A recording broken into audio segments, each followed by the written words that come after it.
Good morning everyone, my name is Michelle, I hope you're doing well. Welcome to another video. It is Wednesday morning, the 3rd of December. In this video, we're going back to the Beech Creek community of Hawkins County, which nestles in between the towns of Rogersville and Kingsport in northeast Tennessee, to the case of missing then 5-year-old Summer Wells, who was reported missing on June 15th, 2021, after she was last seen by her siblings going out of the basement door.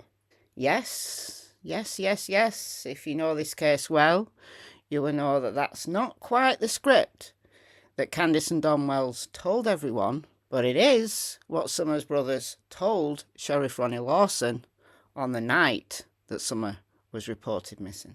Siblings telling authorities that they saw her walk out the back door of their home last night. She loved to be outside all the time. There's a little factoid for you that a lot of people forget.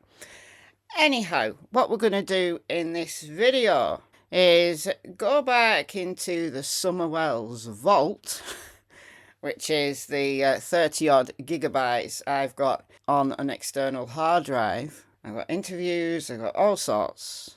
But mainly, I want to respond to a little bit that was said in a live stream that happened overnight my time. And this is on Ryan Fine's Truth's channel.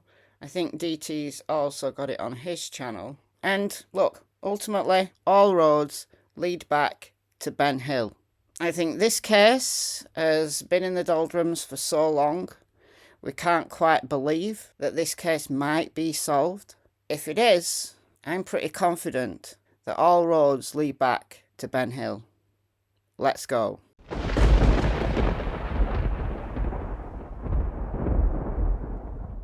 Before we get into the video, can I just ask, if you're not yet subscribed, please do so. I'm trying to get to 100,000 subscribers by the end of this year. I've got 1,300 new subscribers to find before I hit the big 100k.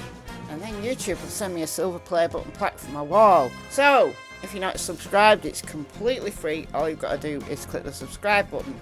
If you are subscribed and you want to help me out, then like the videos, share my videos, leave a comment, and do the hype thing if you can see the hype button. It all helps with the YouTube algorithm and it pushes my videos out to a wider audience.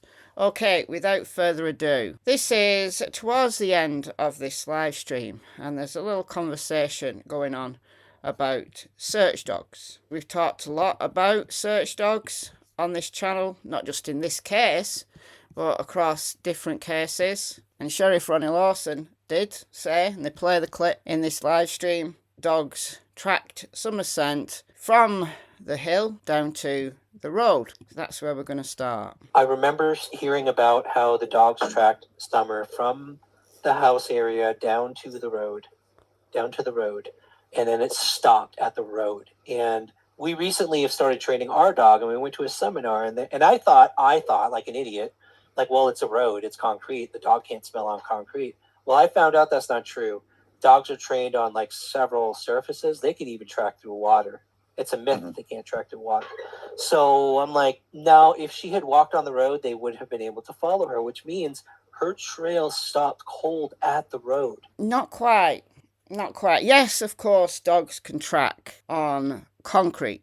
They can track on a whole bunch of different surfaces, including, if they're trained to do so, in water. But there's a lot of caveats. And I've said this again and again and again and again. When a dog is trained to man trail, to follow someone's scent, all you're doing is tapping into their natural instinct. Why are they good at tracking? Well, it's to find prey.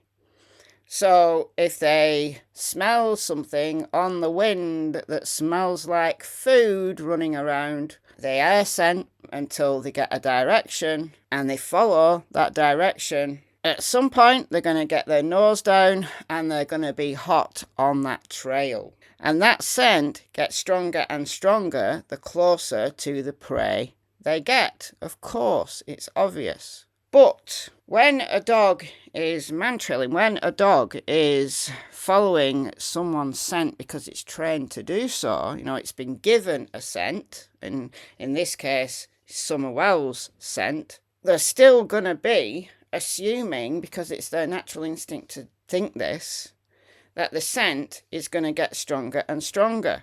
Now, here's the rub. If a dog is tracking on a natural surface, as they would be if they went down the dog trail from the top of the hill to Ben Hill Road, or even on the driveway, so even though the driveway is an artificial surface, there's a lot of mud on it, there's grass down the sides of it, that scent is going to linger there, and the scent is going to get stronger until it hits the concrete road. And then what happens? The scent might still be there, but it's weaker. That confuses the dog, because in their brain they're assuming that the scent is going to get stronger and stronger and stronger. It doesn't matter how well trained they are.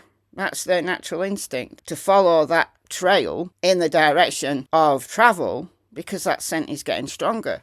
But once it hits the concrete road, that scent gets weaker, because the scent dissipates so much quicker on artificial surfaces like concrete. So although there might still be scent there lingering around, depending on how long ago the person passed by, it's going to confuse the dog and they're going to stop. Now, what a good handler will do is they will restart the dog. So they give it a little break and restart the dog at that point. So it's already starting from a point where the scent is weak. It's not going from a strong scent to a weak scent, which is confusing.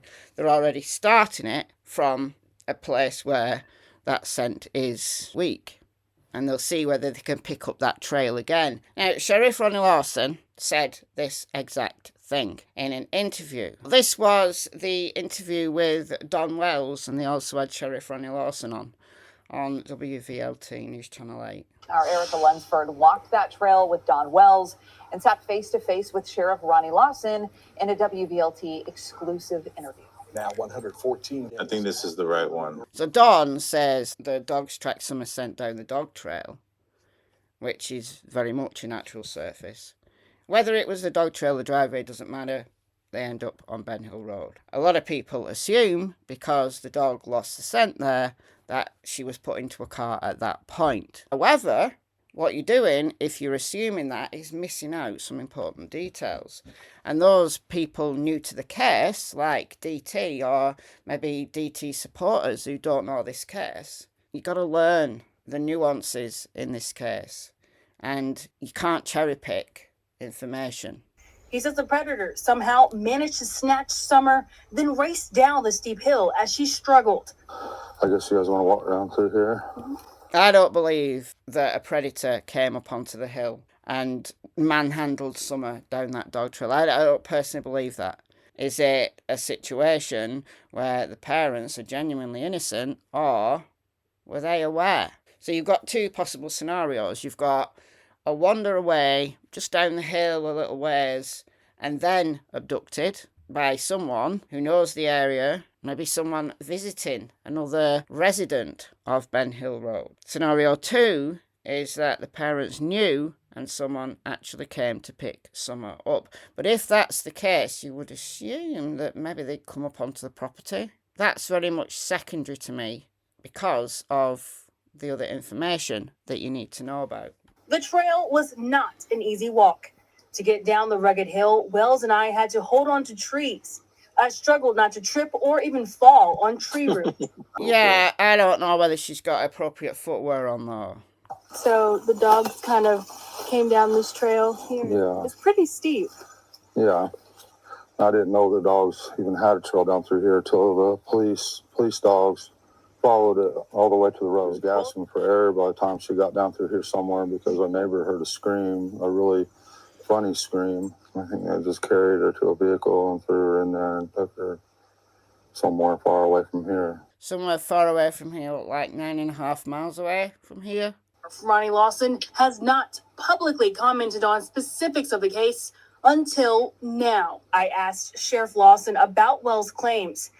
Did dogs follow Summer's scent down the trail to the main road?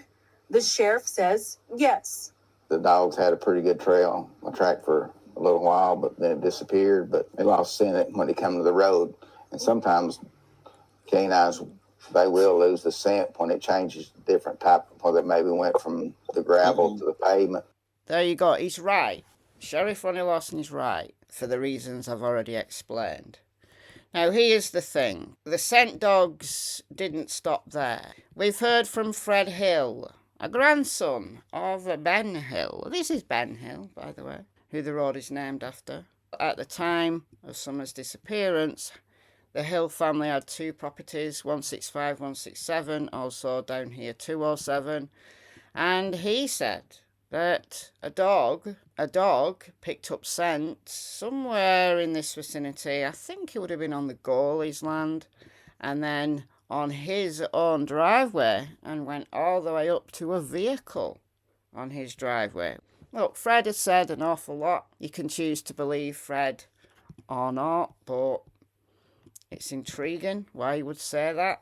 And then the footprints. We've known about the footprints since very early on in the case, because the owner of this land was talking on Facebook until people started attacking him, and then he took all his posts down, but not before people screenshotted. And I've got a lot of these screenshots. He was replying a lot, so I'm going to read just a couple of these.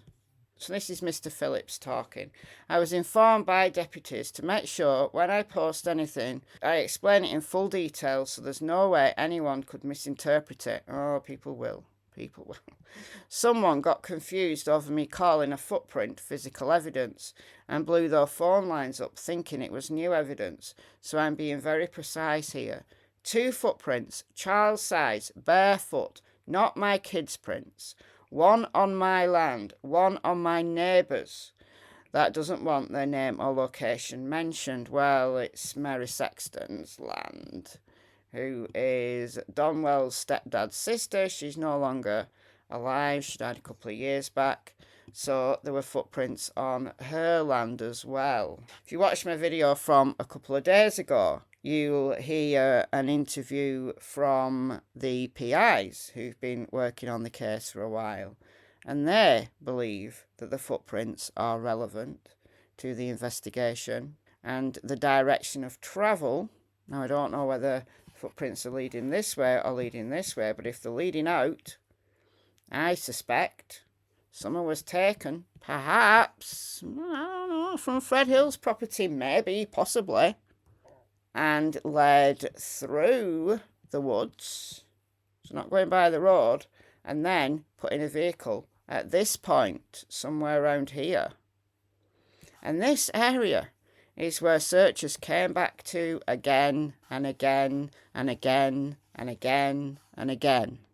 Dave Rader from EquiSearch even said searchers believed when those footprints were found on the 19th of June, so Summer had been missing 4 days at that point, and they did an all-night search. They believed someone had abducted her and brought her back, and she was wandering around the woods on her own. So that's why they searched again and again and again in this area. But they didn't find her. Anyway, I do not want my location shown either. He no longer lives there, so it's not relevant now. Search dogs barked on my land. Deputy asked me questions about my kids' shoe sizes. I asked if the dog's barking meant it was her scent. He said yes. Said it had to be a recent print left after she disappeared. Informed him my kids are never barefoot in the woods. Prints are about 3/4 of a mile or so apart. The print in my yard behind a ridge, so not where we would have seen anyone. Next print was further up a ridge near another neighbour's house. Not sure which print was left first, so no clue which direction she was going. He was responding to people's comments as well. So someone says, I heard search dogs were all over the place. Neighbour said her scent was found in his yard and woods next to him. That was from the neighbour's mouth.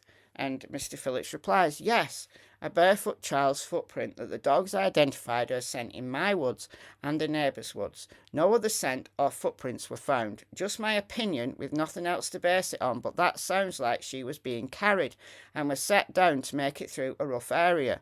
You would expect more prints if she was walking. Yes, search crews have been all over my land for several days before the footprint was found, so there were already plenty of adult footprints there. You can't cherry pick information. You've got to take all of the information that we have. And I'm sure that the information we do have is only a fraction of what the cops have by now. The ghost of Ben Hill strikes again. Somebody knew this area well enough. Somebody was able to take Summer away without being seen. Not going by roads, but hiding behind ridge lines and taking her out, and then they were away. Now, would you need to do that if the parents knew what was going down? Maybe. But you have to take this information into account. You have to incorporate this information into any theory that you're developing, because it's strong. It's strong information. Leslie Earhart never replied to my tweet. I asked her in a tweet about the footprints. She never replied. On the 21st of June, at a press conference, she was asked, and she just said they were following up on a lead, which relating to the all-night search, on the 19th into the 20th of June. So, someone who knows this area well, Fred Hill wanders all around that area. The nephew of Paul Hill, whose property they searched, and they announced to the world that they'd searched in the 3500 block of Van Hill Road, 9.5 miles away from here. Are the sons the connection? Tree trimmer connection? Somehow, some way? Is that relevant? We know that the FBI were led there to that property because they tracked down the Toyota Tacoma. And it had evidence in it. Now, what that evidence was, I don't know. But it led them to the 3500 block of Van Hill Road, to Paul Hill's property. Paul Hill being a son of Ben Hill, being the uncle of Fred Hill, being the great-uncle of Andy Bernard. All roads lead back to Ben Hill. But specifically why, well, that remains to be seen. So, let me know your thoughts in the comments, and I'll see you in the next video. Oh, don't forget Cold Case Christmas as well. Episode 3 tonight over on my other channel, Michelle Walks. Check it out.